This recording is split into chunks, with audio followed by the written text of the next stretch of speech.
Nous sommes à Angoulême pour le Festival international de la bande dessinée. Nous sommes le jeudi 25 janvier 2018 et je suis avec Box Brown. Box Brown, hello. Ah, bonjour. Qui est l'auteur de la bande dessinée Tetris, Jouer le jeu aux éditions La Pastèque. Et je suis également avec Séraphine, des éditions La Pastèque. Bonjour. Qui va assurer la traduction. Alors, Mr. Brown, pouvez-vous vous présenter en quelques secondes, a few seconds, please? Je m'appelle Box Brown.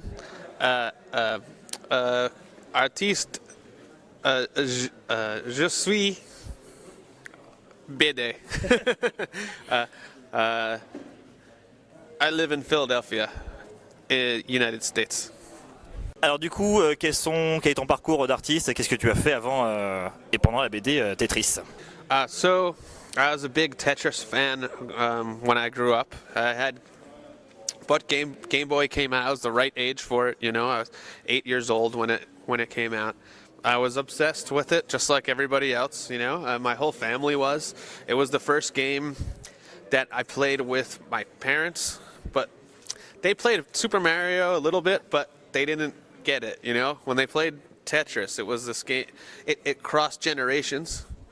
Because it was the first time, all these people that were like. Box a expliqué qu'il avait découvert le jeu vidéo Tetris quand il avait 8 ans et que donc, ce qu'il aimait beaucoup à propos de ce jeu vidéo, c'est que ça rassemblait, c'était tellement addictif que ça rassemblait toutes les générations et donc même sa grand-mère y jouait alors que et ses parents aussi, alors qu'à la base, à part Super Mario Bros, ils n'avaient pas fait beaucoup de jeux vidéo. Et alors du coup, qu'est-ce qui a amené à la création d'une BD entière sur l'histoire de Tetris? I heard about how it was made. I heard a story, saw a documentary film about the creation of the game, and it was made by somebody in communist Russia, and he had no profit motive. He wanted to just make it for fun.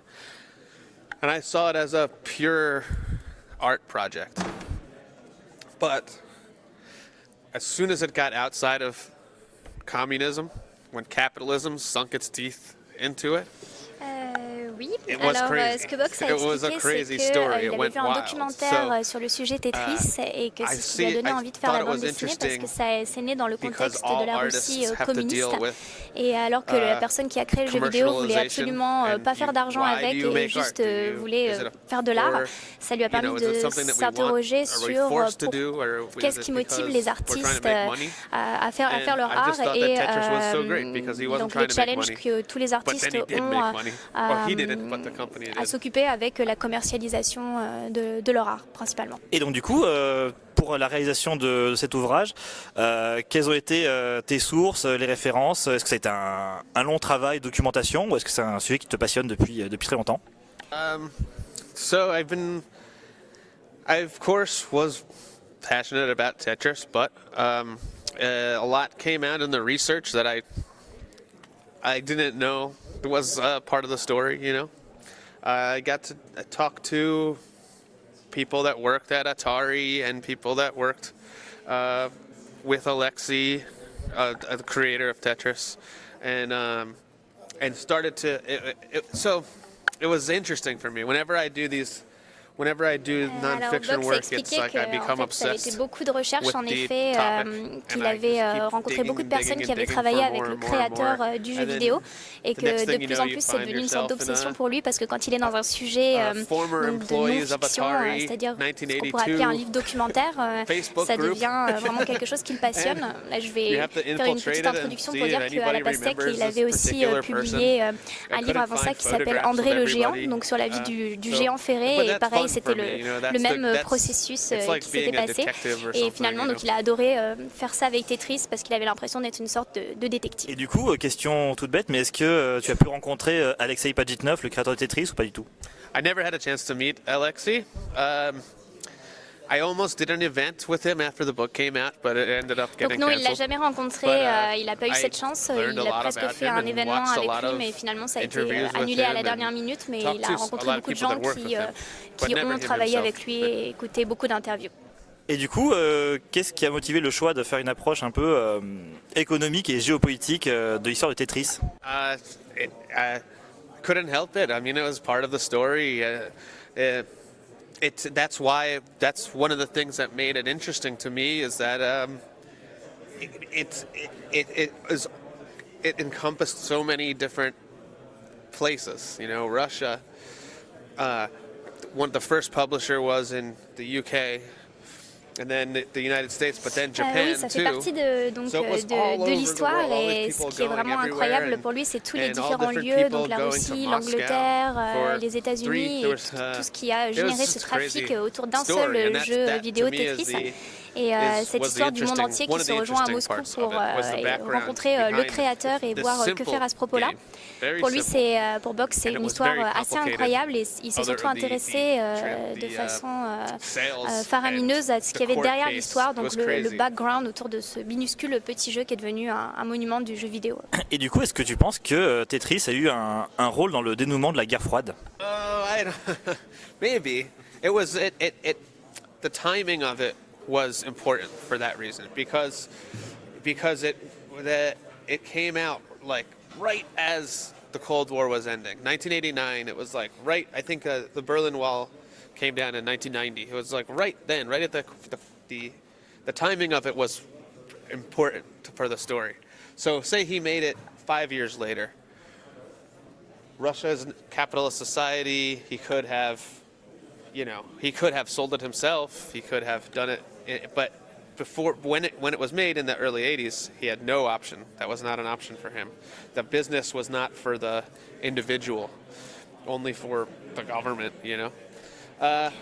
C'était surtout une histoire de timing plus qu'autre chose, donc ça a été créé à la fin 1989, donc à la fin de la guerre froide totalement, et c'était pas comme à l'époque, s'il l'avait créé 5 ans plus tard, ça aurait été dans la Russie capitaliste où il aurait pu vendre son propre jeu et faire ce qu'il voulait avec, sauf que là, ça appartenait juste simplement au gouvernement. On va revenir à des questions un peu plus personnelles et plus légères. Est-ce que tu es toi-même un joueur de jeux vidéo et même de Tetris, et est-ce que c'est ton jeu préféré par hasard? Yes.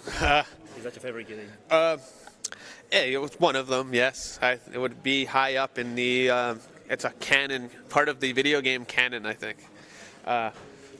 But I love games. I brought my Nintendo Switch with me here.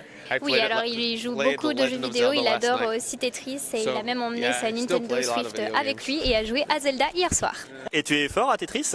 A little out of practice, but when I think so. This is a funny story. My dad owned a card store, greeting cards, and that's where I worked when I was a teenager. And we all played Tetris behind the counter when we were supposed to be working. Oui, Bob, c'est un grand joueur de Tetris et son père en fait, avait une compagnie de cartes de souhait et quand il était censé travailler avec lui, finalement lui, son père et tous les employés jouaient à Tetris derrière le bureau alors qu'ils étaient en train de bosser et c'est quasiment un des seuls jeux qui était toléré, tout le monde le faisait. Qu'est-ce qui fait selon toi de Tetris un jeu unique? It's universal. There's no story, there's no characters, so it's something that you can easily pick up and figure out how to play, but takes a whole lot your lifetime to master it. I think that is similar to comics because I really feel that anybody could be a comic artist if they wanted to. Everybody can sketch and draw, and it takes for a lifetime to get. So that is one of the things I think is great about Tetris. The other, the thing that makes it amazing is that it is universal. Anybody can pick it up from any country. There's no translation problems. Oui, alors, donc, ce qui est génial avec Tetris, c'est que c'est pas de la fiction, il n'y a pas d'histoire, c'est vraiment accessible au plus grand nombre. C'est pas à la fois réservé aux enfants ou à quiconque en particulier. Pas de problème de traduction non plus, ça se joue dans n'importe quel pays du monde.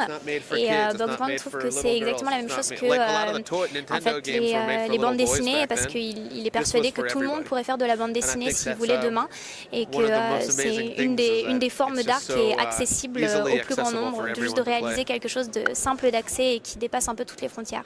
Alors une question un peu étrange, mais si tu étais une brique de Tetris, laquelle serais-tu? I would be the straight piece, Because I think that is the hero of Tetris.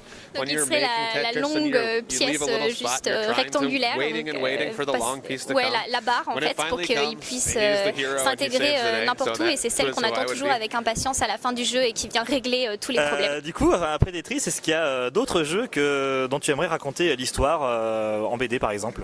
I haven't come up with a new video game to do yet. I just finished a book about a famous American comedian, Andy Kaufman. They made a movie about his life called Man in the Moon. Il n'a pas de livre de prévu sur les jeux vidéo à venir, mais il vient de terminer donc, une biographie de Andy Kaufman, celui qui a fait Man in the Moon, qui est un artiste de performance dans les années 80. We're just finishing up a book about cannabis laws, un livre en effet sur le cannabis et à quel point ils sont racistes et que ça part des États-Unis, cette mentalité raciste vers le reste du monde. Merci beaucoup Box pour cette excellente interview. On a pour habitude de laisser 30 secondes, 1 minute à la fin à l'auteur pour dire ce qu'il veut, donc tu as libre antenne. Well, I love Angoulême so far. It is really cool. And I was in Paris for the first time ever. I was very tired, but it was good too. I had, in the United States, people. Donc Box a adoré Angoulême, ça lui a fait très plaisir de faire partie du festival, et il était à Paris juste avant ça et s'est aperçu que, contrairement à ce que lui avaient dit ses amis américains et ce qu'ils pensaient, les Français sont très gentils et pas aussi impolis qu'il paraît. Merci beaucoup Box, et puis à bientôt j'espère sur le festival.